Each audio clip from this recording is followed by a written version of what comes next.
Oke lo everyone, welcome to analysis dan update lagi seputar koin kripto. Dan di video kali ini kita akan bahas terkait salah satu altcoin yang teman-teman banyak banget request di kolom komentar pada beberapa postingan video saya sebelumnya, yaitu virtual protocol teman-teman. Dan actually di beberapa waktu lalu saya itu udah pernah buat terkait analisa virtual protocol ini. So buat teman-teman yang maybe belum nonton ke video tersebut, feel free buat mampir aja ke video tersebut terlebih dahulu. Teman-teman boleh banget tonton dulu karena di sana saya jelasin ya secara lengkap seputar virtual protocol mulai dari fundamentalnya dan juga berbagai detail lainnya sampai ke POV saya terhadap price action dari virtual protocol pada saat itu teman-teman. Dan after that teman-teman boleh banget untuk mampir lagi ke video ini karena di video ini mungkin saya akan lebih berfokus ya kepada price action dan technical analysis yang sedang happening di waktu-waktu terbaru ini atau saat ini teman-teman. Dan tentu disclaimer dulu bahwasannya video ini sama sekali nggak ada maksud atau sama sekali tidak bermaksud untuk mengajak teman-teman semua menjual atau membeli aset tertentu dan juga sama sekali tidak bermaksud untuk mempromosikan aset tertentu.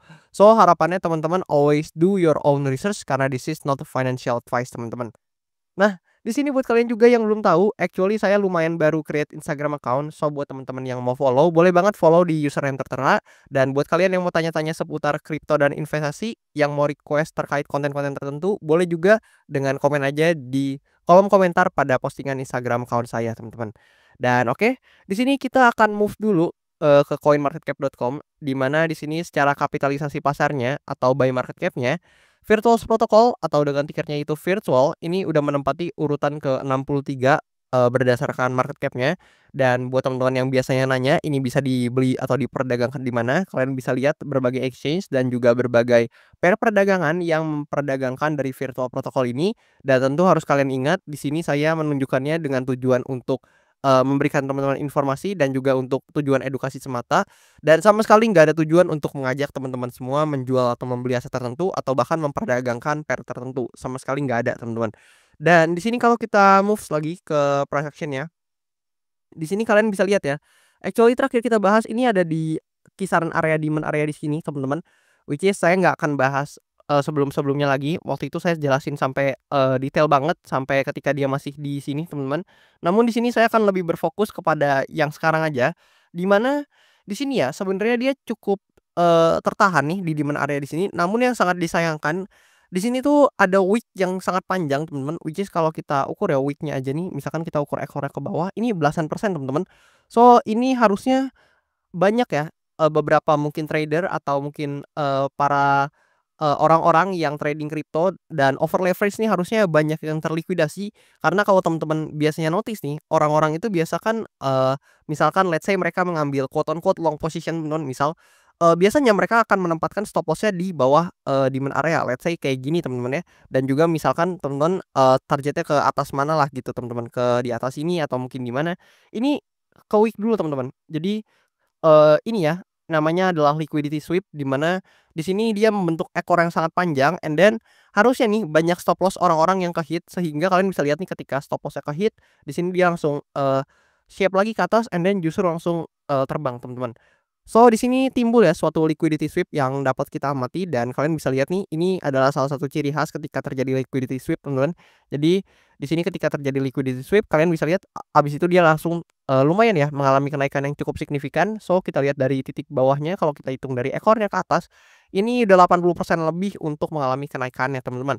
So, sangat disarankan ya buat teman-teman jangan sampai over leverage apalagi buat teman-teman yang trading ya. Dan di sini kalian bisa amati ya untuk pergerakannya, di mana kalau kita ukur dengan Fibonacci retracement, di sini kita coba tarik dari bawah ke atas, namun saya perlebar biar lebih jelas. Nah, lebih kurang kayak gitu. Kalian akan notice bahwasannya untuk body dari candle ini teman-teman, yang mana nge-wick panjang ini itu tepat ada di area 0,786 ya teman-teman. And then setelah itu dia rebound dengan cukup signifikan dan sekarang dia lagi terkoreksi lagi teman-teman ya.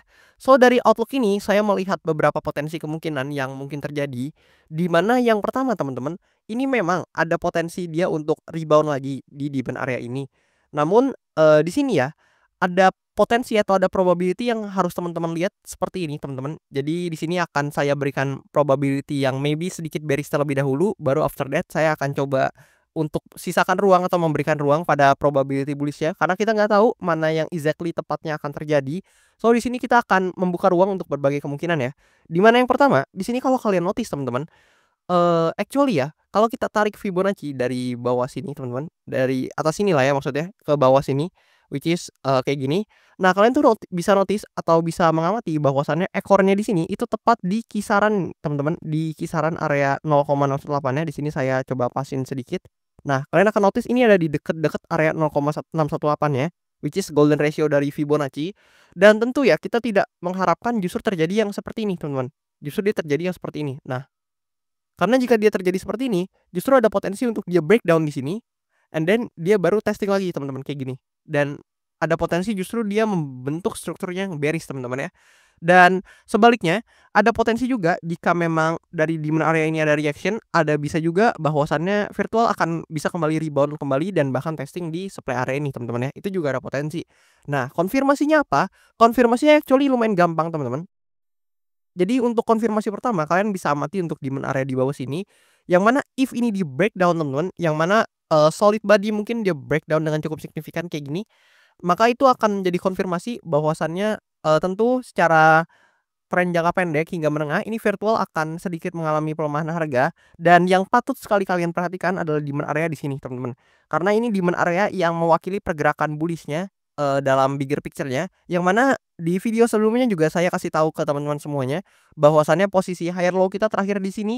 So, kalau misalkan kita bentuk ya, nah di sini kalian tuh bisa notice sebenarnya, bisa aja di sini tuh secara bigger picture ini masih, terhitung higher low kita. So, kita akan lihat apakah dia bisa breakdown di demand area ini, dan if dia bisa breakdown demand area ini, maka secara valid ya virtual ini akan membentuk yang namanya, bearish ya teman-teman, atau pergerakan runutan bearish-nya.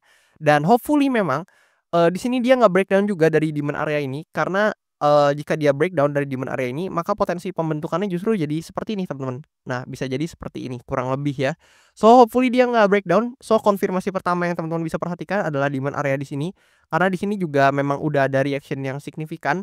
So, secara structure juga kita bisa lihat sebenarnya seperti ini ya. Nah, kayak gini dan sekarang lagi kayak gini, teman-teman. Kita coba lihat nih, apabila dia breakdown dari demand area ini, so, ada potensi ya dia akan hit demand area yang di bawah sini, teman-teman.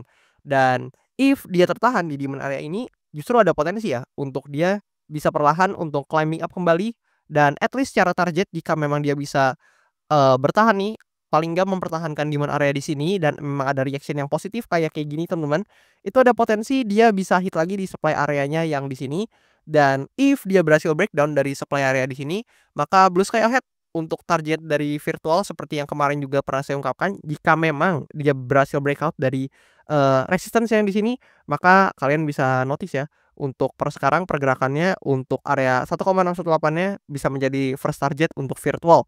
Namun tentu saya tahu itu nggak gampang dan butuh liquidity yang besar.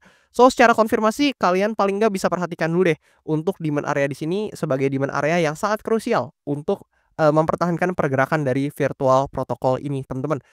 Dan oke, di sini kalau kita move sebentar ke data-data seputar virtual ini. Nah, di sini kita akan coba lihat beberapa data ya seputar virtual protokol, di mana kalau kita lihat nih di bulan Januari dan juga Q1 ya, ini minusnya justru sedikit bertambah dari yang sebelumnya saya bahas teman-teman, di mana di video sebelumnya seputar virtual ini kalau nggak salah minusnya masih 25% dan sekarang udah naik sedikit minusnya jadi minus 26,4%.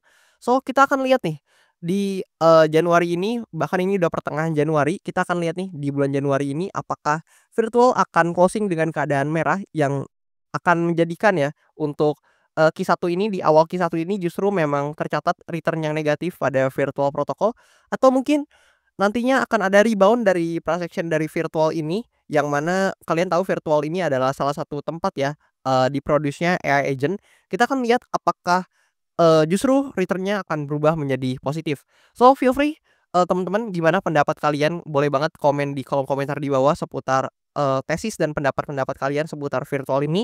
Apakah bisa rebound ataukah masih menarik atau justru udah nggak menarik lagi nih seputar, return dari virtual protokol ini? Boleh banget kasih pendapat kalian, dan juga buat teman-teman yang mau request analisa koin bisa dengan komen aja di kolom komentar di bawah, ataupun kalian juga bisa request lewat, Linktree ya, yang saya letakkan di bio akun TikTok saya, dan juga di link pada description di channel YouTube saya kalau kalian mau sekalian support saya juga teman-teman. Karena kalian bisa request di link traktir yang saya, letakkan ya di sini. Dan that's all sih sebenarnya seputar virtual protocol teman-teman. Thank you banget buat kalian semua yang udah nonton videonya sampai habis dan udah support saya sampai sejauh ini. And I'll see you teman-teman in the next video.